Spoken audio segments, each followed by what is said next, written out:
Hey, Max here from the coaching room. Thanks for joining us on this week's community call as part of the spiritual series.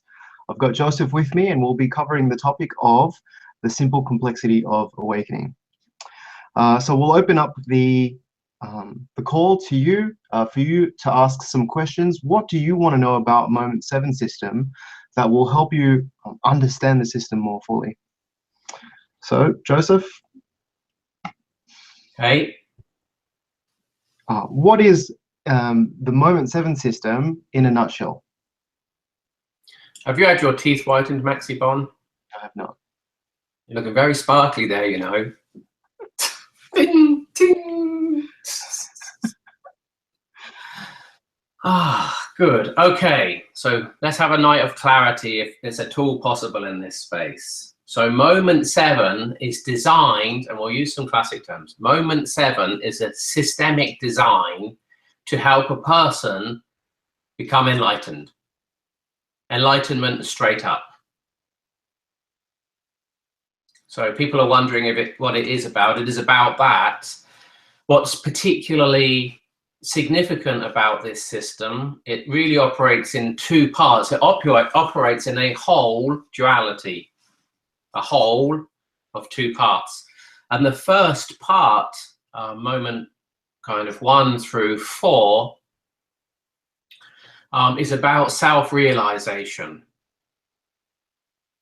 And so there's a universal difference between a self-realized human being and a fully enlightening, non-dual being itself, awake.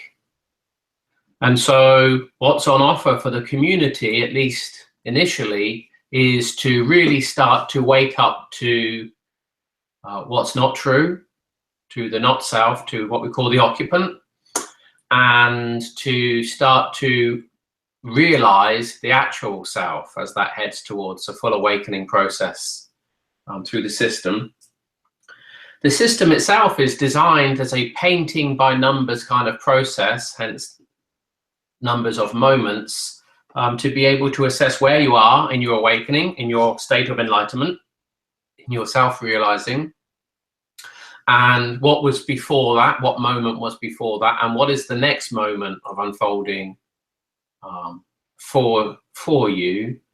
And there's immense depths in that. There's immense depths in the moments. There's immense depth in the work, and there's profound implications across concrete, subtle, and causal dimensions for humanity. So this is not only something a person does for their self, their true self, and in service of their not self, but also affects humanity as a whole, both developmentally and spiritually. So that's kind of that. I think it's really obvious. Hello. Yeah, so you're still there. So in some conversations that you and I have had, you've mentioned the immense power of what's missing. So if a person didn't know this model, if they didn't have this on board, so what's the so what in that? So nothing really, and everything. So in terms of awakening and self-realizing, it's really a matter of waiting then. Hey, sit down, go to the retreats, do your meditating, sit down and wait, and watch and wait, and expect and anticipate, and then wait a little while.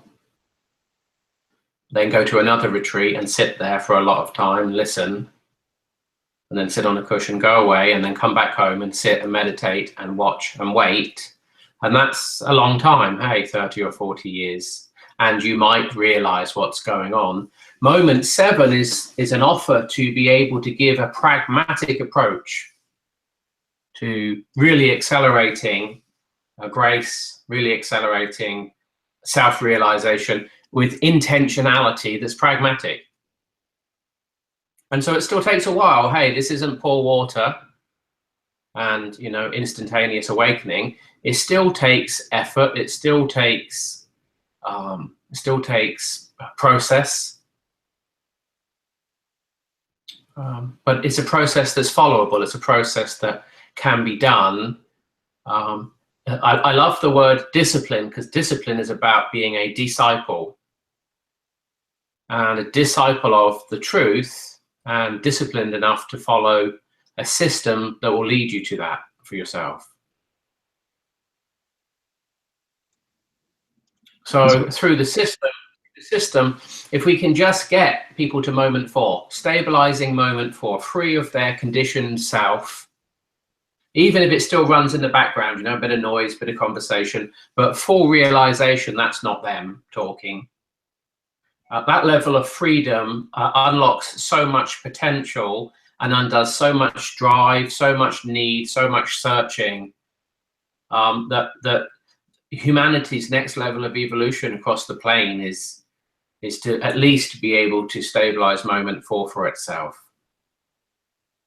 Even people that aren't spiritually inclined, you know, aren't particularly, you know, moved in their journey right now to their own enlightenment, moment 4 still offers freedom from the environment.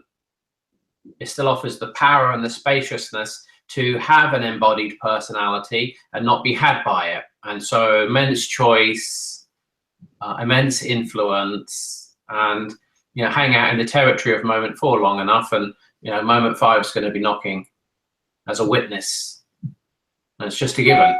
But if we can get this community to realize that, you know, at moment 4, personal development is done. You're into second tier. There's very unlikely any first tier realizations of moment 4. So everybody climbing the developmental ladder of awesomeness and becomingness and all that lovely stuff, which we've done. I did with gusto.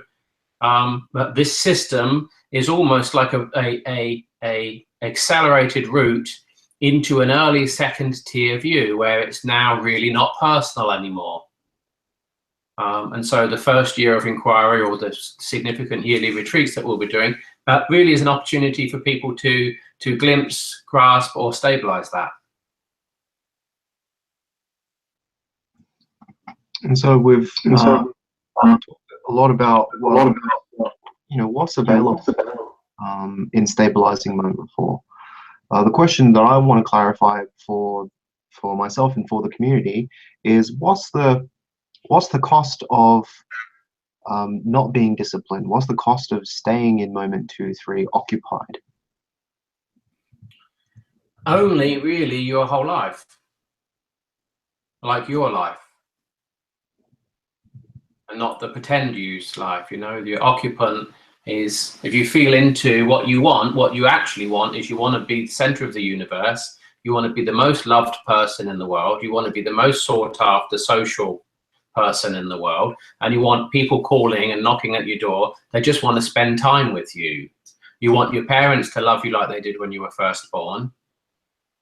You want your partner to be able to acknowledge, recognize, and really adore you. You would like your employer to think that you are the bee's knees with the dog's bollocks. And you would like that 24/7 and 365. In fact, you'd like it 366. And now you're going to do everything that you can to pretend not to want any of that stuff, whilst every moment is consumed with getting it. You're going to lie. You're going to have a mask for being with your wife. Maybe at night on a Wednesday night, you're going to have a mask for being with your employer, with your parents. You're going to have a mask for being with the person at Coles on the till. There's just all of these different masks. And the loving, caring, humble, intelligent, smart mask comes on when somebody could possibly love you, that you care for, or you honor. And the bitch mask comes on when you're having your car serviced and it's late and you can't sense any love available from that human being. And so now comes the pissy, demanding, upset, righteous customer. And so you get this sense, it's just this theater of pretense, this theater of just inauthenticity, really. And so that's fine, you know, most people are doing it, but most people aren't living a life. Most people aren't realizing the love, the beauty within them. Everything they ever wanted is already, they're just not able to see that. because the occupant in 2, 3 distracts you from me. You're me. So if we look around the world, what's going on at the moment is masks. Donald Trump mask, North Korea mask. It's just all masks. It's all on behalf of saving face. On behalf of being credible, on behalf of being right, on behalf of being righteous, on behalf of being the one. Let's get sick of that. Let's just get done. Let's just get done with the conviction that we are this thing that's needing something.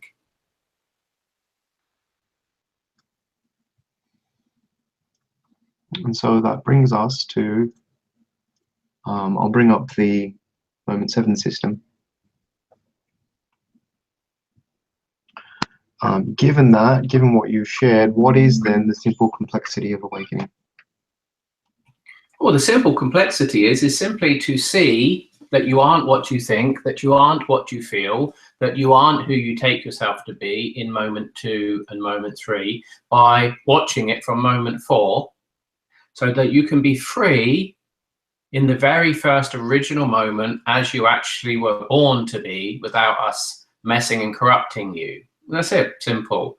If you were moved to, you could start to realize, you know, the immense truth of yourself in moment 5 as that already existing eternal emptiness of the witness is always watching, and the very subtle causal self starts to fade, and God realization and universal realization in you know, reuniting with the self, feeding forward into an abidingly free, energetically vibrating human being that now simply has location through time, through space, back into the first moment, in and on behalf of humanity, on behalf of and in service to God, with the full realization that you're self-employed. So that's the simplicity of it. The complexity of it is that 2, 3, the egoic embodied personality, has got eons of social intelligence and traps and the puppet strings on your heart, in your head, and in your gut, and has got no intention of you being free, no intention at all. And so there's an immense complexity, particularly in the West, but also East, but particularly in the West, where if you're hearing this call now and you can feel into this, I can tell you that you actually believe, there's a problem for a start, you actually think, there's a problem too for a start, that you can think or feel your way out of your ego by thinking and feeling your way and trying to wonder and understand and know what's true, whilst using the thinking and feeling of the very thing that's got you occupied. Well, you can go unwell with that, and people do. People take themselves out because they go around and around and around the complexity of this thinking, feeling, invested, embodied personality, asking the embodied personality, what's true about myself? And the embodied personality has got the 10,000 answers, of which you don't have enough life left to hear them all.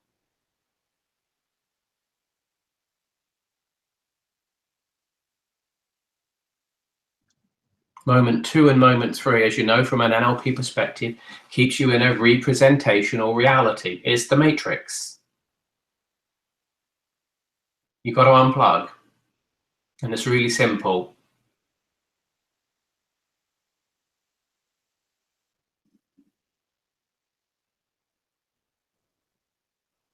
So moment 1, 2, 3. 2, 3 is a distraction technology from you seeing and realizing yourself in the later point of moment 4. It's a distraction technology that utterly obliterates the possibility of the recollection of you as the eternal witness of all selves. It's too much noise, it's too much distraction, and you know, then you take distraction to work out you know, who you really are with more noise, with more form.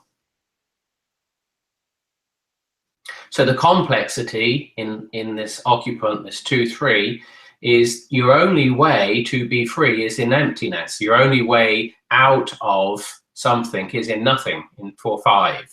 Well, the difficulty with that is the information that you think that you need to be free only occurs in moment 2 and moment 3, about moment 1, and your progress and how you're going, and your conversations with each other are moment 2, moment 3 conversations. And so there's an immense double bind complexity on your own and in company.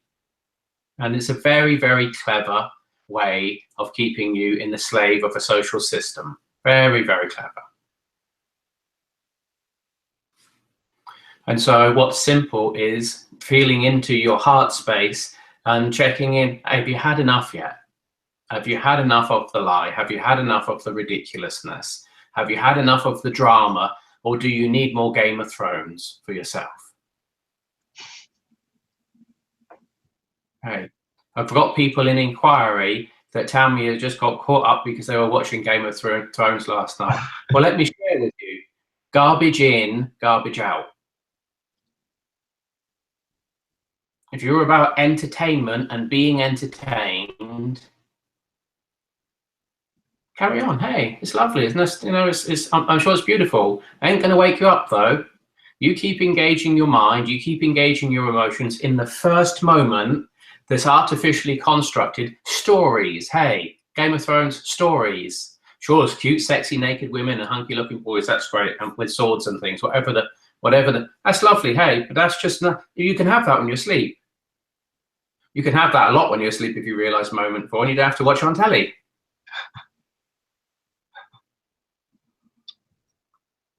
The truth is, you know, you have to be ready. People are just not ready to grow up.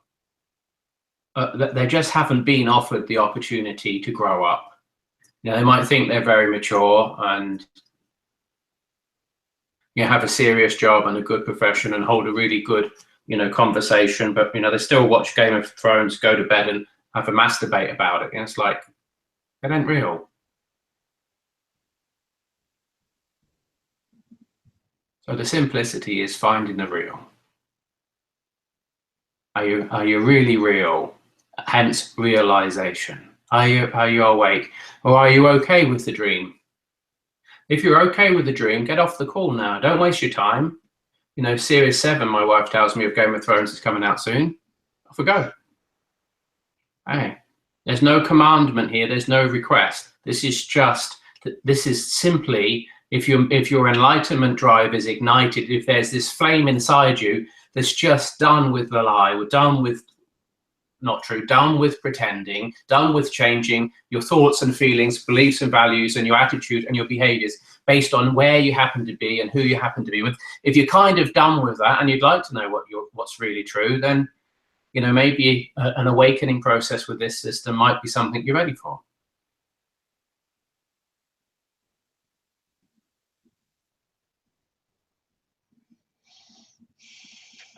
And so if we're going to bring it back to the pragmatic application of what you're sharing, there, with the inquiry sessions that you and I have had, there seems to be a pitfall, and I'm not sure if this is a common pitfall, I'm guessing that it may be, is that there's a moment 2-3 looking at moment 4, and then there's a difference of moment 4 looking at 2-3. Yeah, good point, Maxie. So 2 and 3 can't actually see moment 4. They can only think and feel. Here's the bind. It's like an egg or a figure 8. Hey, feeling and thinking about something is only thinking and feeling about something. I don't know if that makes sense.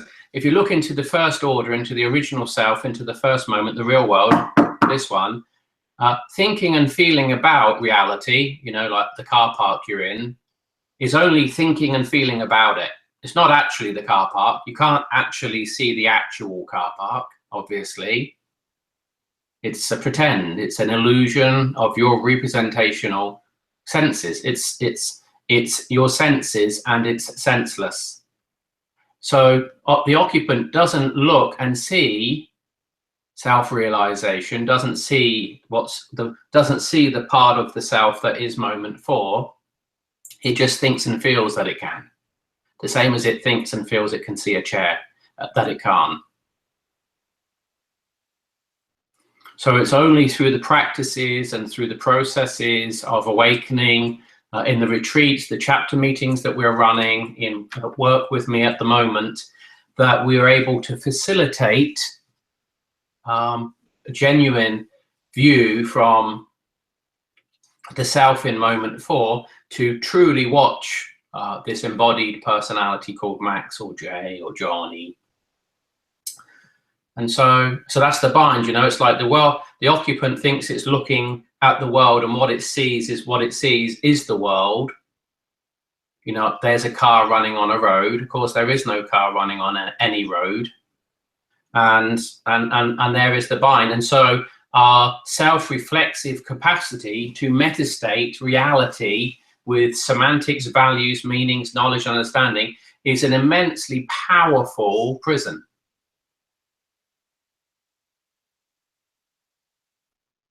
And so, hence being so influenced by it, by the first moment, by ourselves, by our way of processing.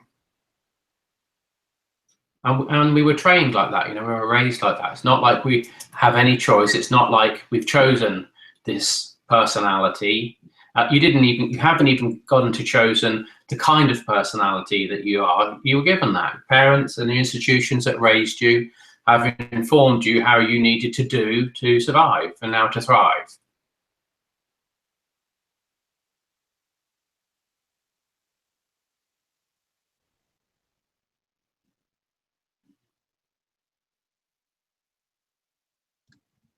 So I'm going to open up the forum for those who are on the call live. Do you have any questions?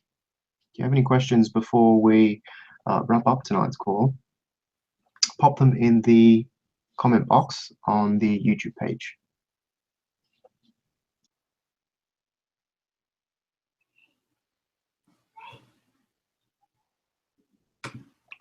So while we're waiting for those questions to come through, if there are any, we will talk about the retreat. Now, we've mentioned the 7-day spiritual retreat before. I'll get the details up on the page.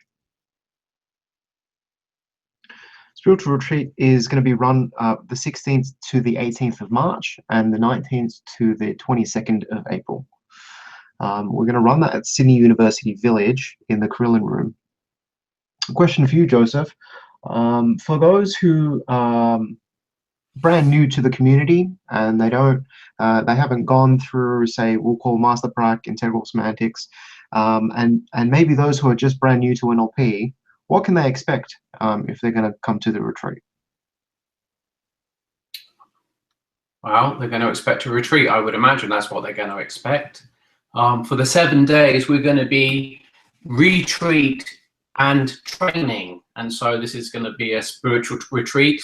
This is going to be an awakening process. This is going to be transmission of the direct truth that's going to have a very masculine structure and a very feminine background to it. At the end of the 7 days, it will be to understand and know the system well enough, and having practiced the component parts that enable the transitions between moments fully enough to be able to transmit yourself, to awaken, to unfold, and to move more fully to this moment by not needing to know. Once the cup's full, we'll now let it flow over. Now we realize it's not about, you've got all you need to know. Now let's really get into ontological movement, which is beyond mind.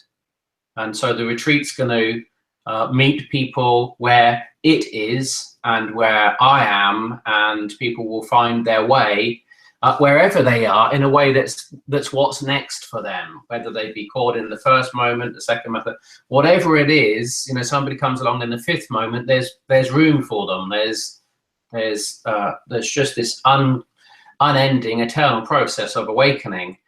The longer term view is people get through moment 5 into moment 6, embodied into moment 7, realize the first original moment in a completely true and different way, and then start looking at and working with moments 2 and 3 in the world to enable them to moment 4. So we're just really running around, spinning around this ellipse of a circle, collecting suffering, collecting egoic conditions in each other, and just keep running that circle and running that circle till everybody's run around there and there's no 2, 3 to collect anymore.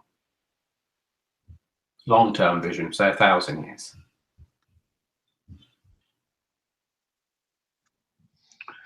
So we've got a question that's come through from Mina.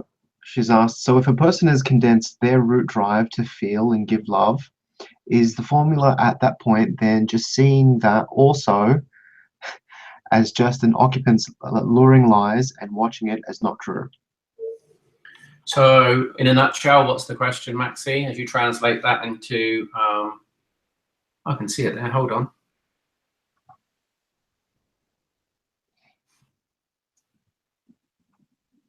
So it's kind of gone. So I'm not sure what the root drive is, but if the person's conditioned into feeling and giving love to something out there in the world in the first moment on behalf of receiving and feeling love, then yeah, that's moment 2, moment 3.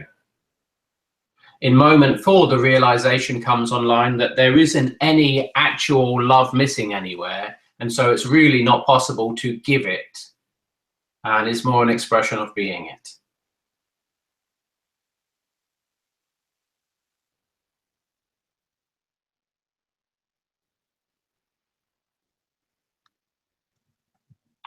Great, thank you for the question, Mina.